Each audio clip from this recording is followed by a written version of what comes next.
Гілля калин похилилося, слава кому ж ми молилися, скільки ще заберемо нам, твоїх дітей не моя війна.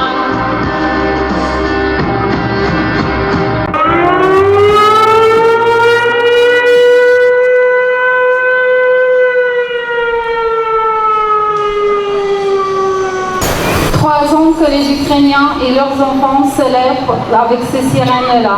3 ans que l'Ukraine subit l'agression russe et que n'arrête pas de dire il faut stopper ceci. 3 ans que l'Ukraine et le peuple ukrainien se battent pour les valeurs démocratiques telles que l'Europe. Aujourd'hui, l'Ukraine, c'est le rempart entre le mal et le bien. Aujourd'hui, l'Ukraine, elle protège l'Europe des monstres qui a nous attaqué le 24 février 2022. Poutine, c'est un terroriste qui attaque des pays libres, qui veut reconstruire peut-être un impérialisme, on ne sait pas lequel, mais ce n'est pas au détriment des nations indépendantes, libres et souveraines. Son président en appelle qu'il est illégitime. Ce président-là, il était élu démocratiquement par le peuple ukrainien avec leur souhait. Monsieur Volodymyr Zelensky est le seul et unique pour l'instant président d'Ukraine. Le peuple ukrainien aujourd'hui est depuis 3 ans mobilisé derrière lui. J'espère réveiller les esprits des gens qui sont endormis. J'espère que la sirène qu'ils ont entendue va les réveiller. Il y a des enfants ukrainiens qui étaient déportés en Russie. On parle de 20 000 enfants.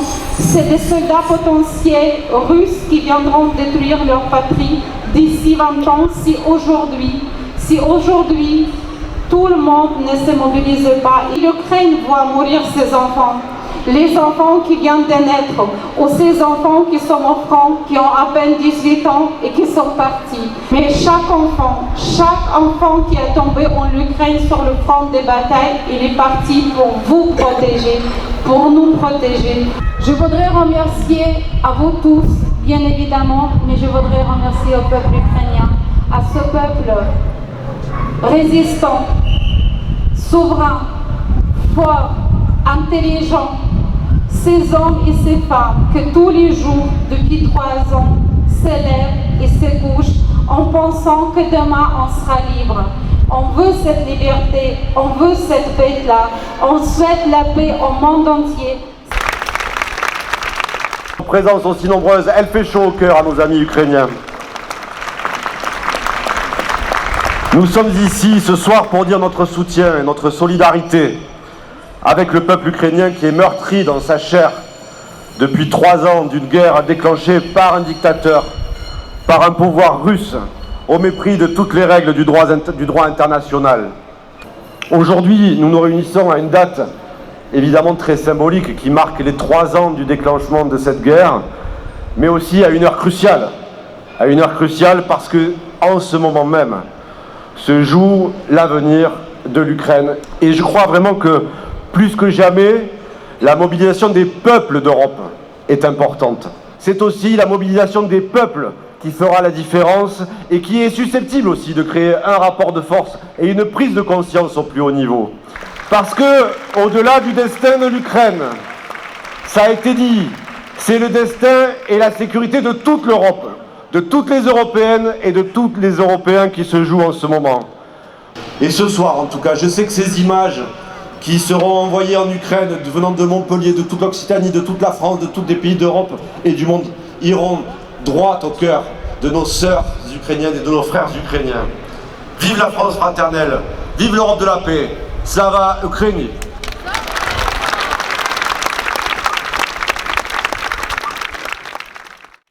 Aujourd'hui, 3 ans après le début de l'invasion de l'Ukraine par la Russie, cette agression russe en terre ukrainienne, nous sommes ici ensemble pour témoigner de notre soutien indéfectible pour le peuple ukrainien.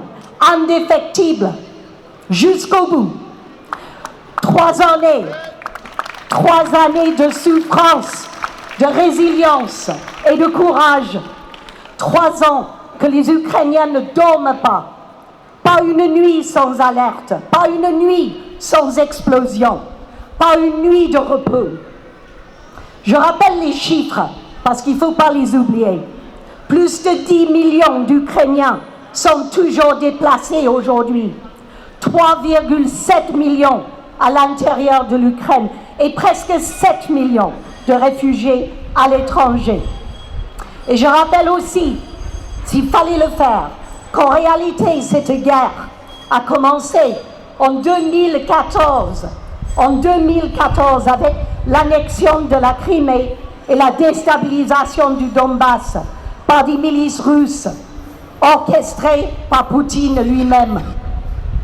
3 années, chers amis, ici à Montpellier, durant lesquelles l'Ukraine a défendu non seulement son territoire, mais aussi les valeurs de liberté, de démocratie et de dignité qui nous sont si chères ici. Et face à l'épreuve, le peuple ukrainien a montré au monde entier la force de son esprit et la détermination de sa cause. Sachez que le 35e camion rempli de matériel médical est parti récemment et est arrivé, chère Ludmila, jusqu'à Kiev même.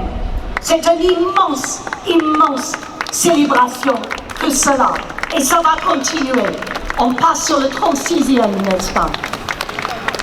Les récentes déclarations de Donald Trump résonnent comme une menace pour la stabilité européenne et mondiale. Je ne pensais pas voir un jour dans ma vie un pacte américano-soviétique. Il se dessine sous nos yeux aujourd'hui. L'histoire nous enseigne que l'indifférence alimente l'injustice. Et c'est pourquoi nous devons continuer à soutenir, coûte que coûte, le peuple ukrainien. Car défendre l'Ukraine, c'est défendre un monde où le droit prime sur la force, où la liberté ne cède pas face à la peur.